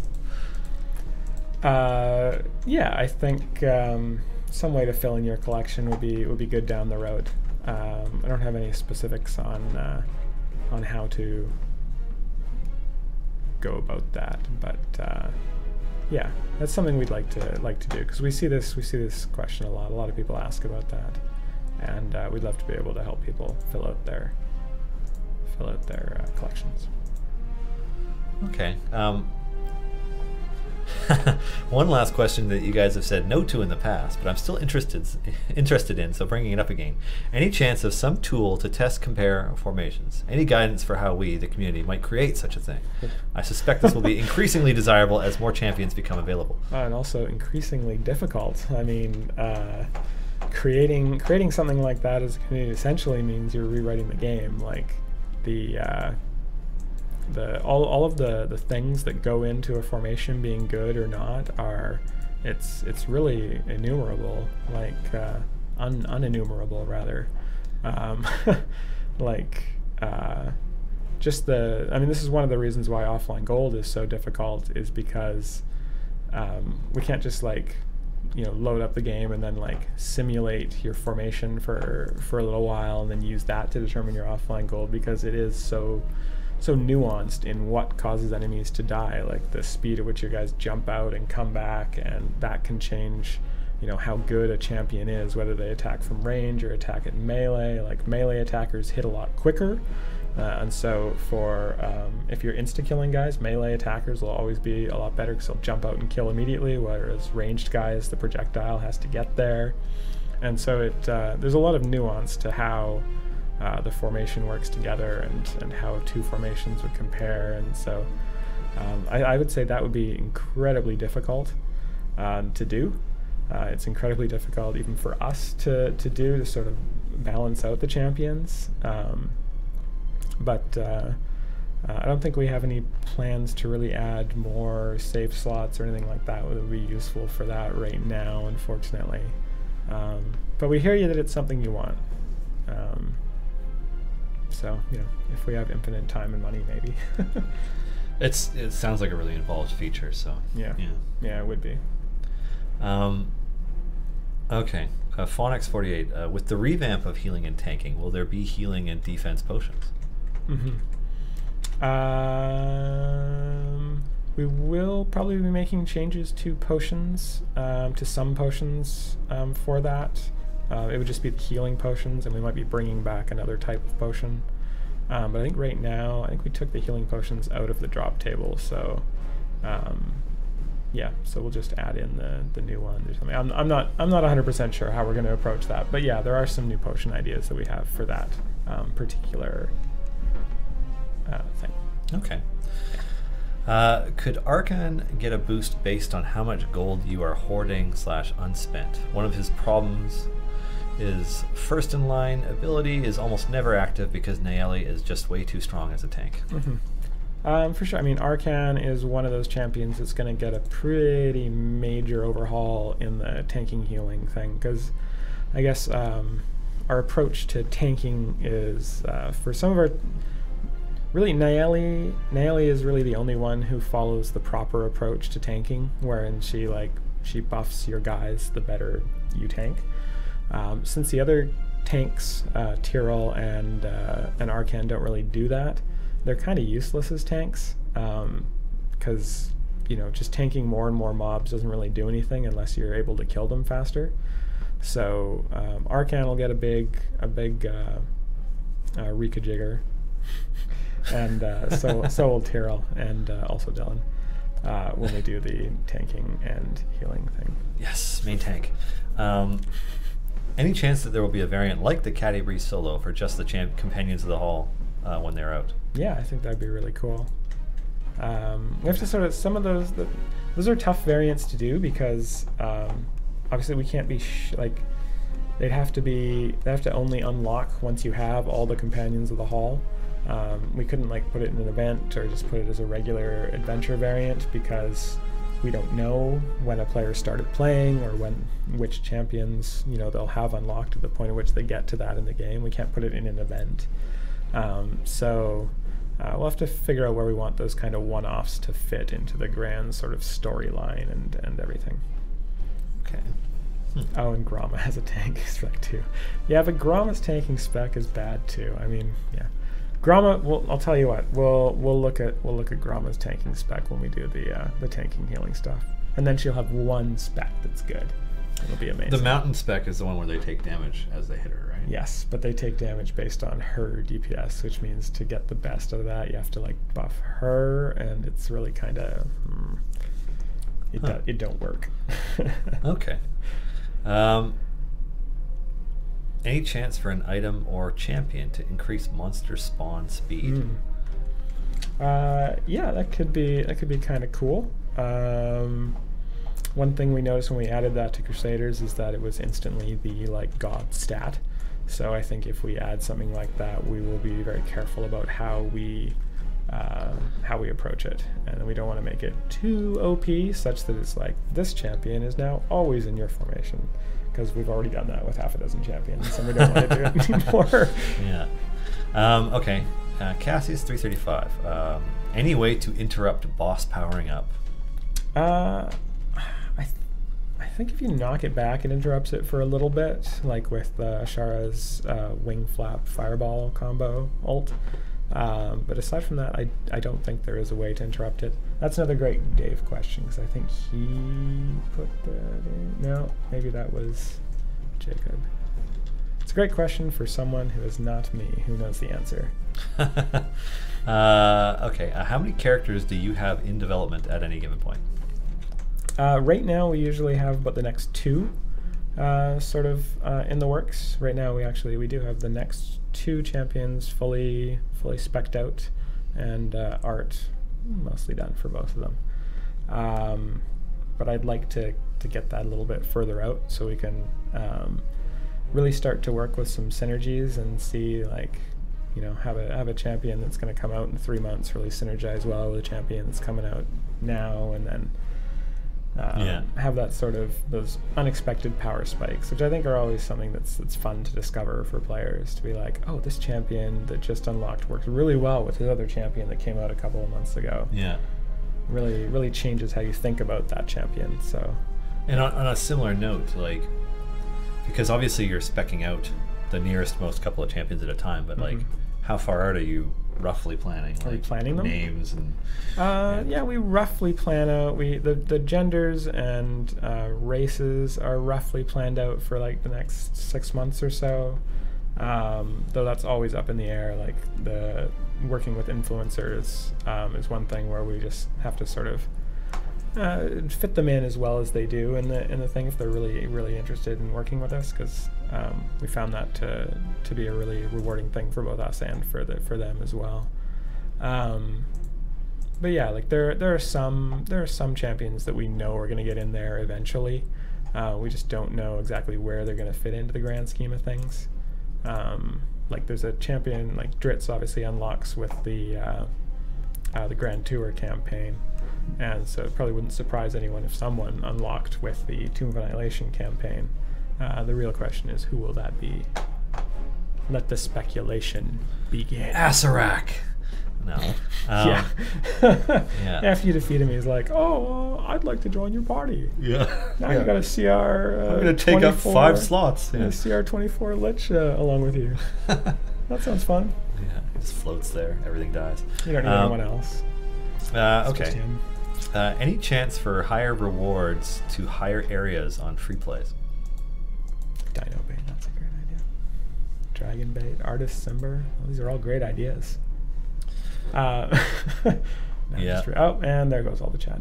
Yeah. Any chance for higher reward for getting to higher areas on free play? Yeah, I think we'd like to find ways to encourage sort of deeper runs. Right now there's kind of a gem farming meta that's based around sort of resetting pretty darn quickly. I'm not really super happy with that meta, so I think ways to encourage people to go a little bit deeper would be good. But part of that, I think, will be making those first 100 or 150 levels not such a slog. So it's something we're thinking about. We don't really have an answer fully formed for it yet, though. Okay. Who do you use your blacksmith contracts on? Who do I use mine on? Yeah. Oh man, I'm always so nervous about using them on someone, because just like I assume some players are, it's like, oh, what if I use them on this one and then there's someone really awesome in their slot the next thing, and I have control over that. I can decide not to put someone awesome in their slot, but it's not like I'm gonna, like, we get to a slot that we're gonna put a champion. It's not like I'm gonna design a crappy champion, except for Grama and Kron. What about Narak? And all the other ones. Narak's awesome. I love Narak. I like Narak. He's got some really cool abilities. We just need to add in, some more buffers for Narak. And Will not we have be seeing? I put mine in Bruner or Strix. Mostly Bruner. I put a lot of them into Bruner, actually. I put a bunch into Birdsong because I really like Birdsong. That would have been a good I choice, really too. want Birdsong to be my main DPS. She's Birdsong not is right a now. It's killer Strix, DPS. but because I haven't gotten, for some reason, I haven't gotten enough favor to unlock Ashara's second. It's bond, super so- far. That's why. Yeah. Jeez, man. It's like Who it's like put that? E35 or something. Who made that so hard? Yeah. Will we be seeing more of the supply crate / consumable only chests, perhaps purchasable for gems? Yeah, so we ran that one weekend instead of a golden epic. It worked okay, and I think players. I didn't see any like super big complaints about it, but also didn't really sell quite as well as the golden epic. So we're going to sort of reevaluate those. They'll probably come back at some point. I think they're good. There's something the community was asking for, so I think they'll come back at some point. Maybe we'll just throw a couple extra ones in there. Maybe we'll throw them in temporarily for gems. Probably not. But yeah, they'll come back at some point. Okay. Kitty, big butt. I just got Good my name. final purple for a non-event champion. Will I now get purple duplicates? Yes. Damn. One right answer. All right. Yeah. Once you've got all the purple gear that can drop in your regular gold and silver chests, you will get just duplicates. Okay. But with that said, when we release new champions that are not event champions, like the aforementioned mystery champion from Tomb of Annihilation, those loot for those guys will drop in the regular chests. So it's good to have a few of them together once you know that one of those champions is coming. Okay. Which is not yet, by the way. You don't have to start saving like 60 gold chests for those guys because they're not quite there yet. We have time for like one more question, so I don't know if there's one of those that you want to do. Okay, let me see. Entertain them while I read. Do a meme thing. Look at me. God, that's going to be a terrible gift later. I can't remember what image they picked for the other one, but I was just like, I had a like really strange look on my face. Yeah. Yeah. I could just like quickly go through and try to Just nail all these? try to just answer a bunch of them. Okay, yeah. Silver is 1.5 gear on average, and gold's 2.5 gear. I'm not actually sure what the weighting is on those. I think it's the golds have 2 guaranteed equipment. I think the third one is like a 1 in 3 shot to be equipment buff or a contract. So that'd be like 2.33 per chest. I think silver's is something similar, so 1.3. Any plans to add more active gameplay elements to the game? Not at the moment, except for sort of unique kind of boss mechanics. What language do we guys develop in? The game the front end's coded in C# with Unity, and the back end is a super old PHP server. Any ideas on adding multiple slot champions to the game yet? No, no plans to do that. It'd be very, very complicated in the current systems. Text-only mode when? We're planning to release that for 1/2019. Why not have a spawn rate increase available for favor? I think that's a great idea for future blessings. Maybe some tier 4 blessings, or a blessing in another campaign if we ever do Tier one of 6 those. blessings. Why doesn't Zorbu buff himself? I don't know. I think he hates himself. He really should buff himself. how much data do you have on champion usage, and maybe variants that force using the least used champions. I'm sure we could get that data. We don't actively track that, but it would be fun to sort of force you to do a thing with all the sort of worst champions. Cool. Well done. I did them all. All right, that's the light at the end of the tunnel. And so before anybody asks any further questions, we're going to wrap this show up. So what's next? About an hour from now, Waffle Talk is coming up, and then after that is the penultimate episode of Holly Conrad's Trapped in the Birdcage, followed by, of course, Critical Role, because it's Thursday. So yes, thank you for joining us. Thanks, Justin, for joining us. You're welcome. Thanks to Wizards of the Coast and the D&D team for hosting us on the channel. We will see you next week. But until then, have an excellent week, weekend, all those things. Have good ones. Bye.